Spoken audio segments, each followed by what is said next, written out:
बहुत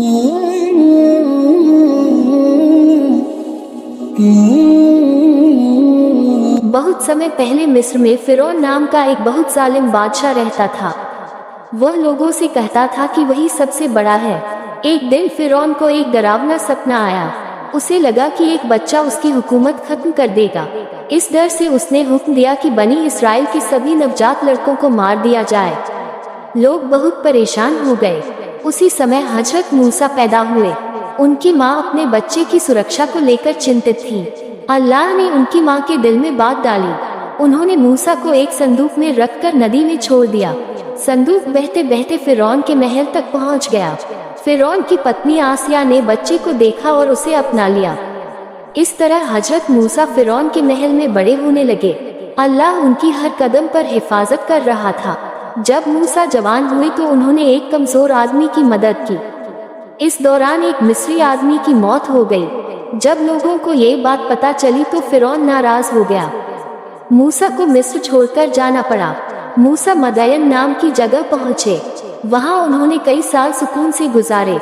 एक दिन वापस आते समय उन्होंने एक चमकती हुई रोशनी देखी। ये तौर पहाड़ के पास थी। अल्लाह ने मूसा से बात की, उन्हें नबी बनाया और फिरौन के पास भेजा। मूसा ने अपने भाई हारून को मददगार बनाने की दुआ की। अल्लाह ने उनकी दुआ कबूल कर ली।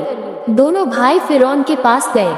उन्होंने उसे अल्लाह की इबादत की दावत दी, लेकिन फिरौन बहुत घमंडी था।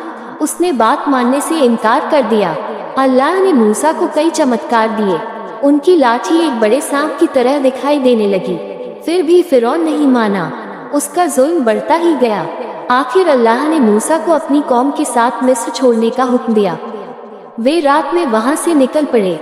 पीछे फिरौन की बड़ी सेना थी और सामने समुद्र। लोग बहुत डर गए। मूसा ने कहा, डरो मत, अल्लाह हमारे साथ है। अल्लाह के हुक्म से मूसा ने अपनी लाठी समुद्र पर मारी। समुद्र दो हिस्सों में बंट गया और रास्ता बन गया। मूसा और उनकी कौम सुरक्षित पार हो गए। सब लोग अल्लाह का शुक्र अदा करने लगे। फिरौन और उसकी सेना भी उसी रास्ते में घुस गई, लेकिन अचानक समुद्र फिर से मिल गया। फिरौन और उसकी पूरी सेना डूब गई।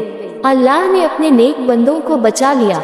इस कहानी से हमें सीख मिलती है कि अल्लाह पर भरोसा कभी नहीं छोड़ना चाहिए।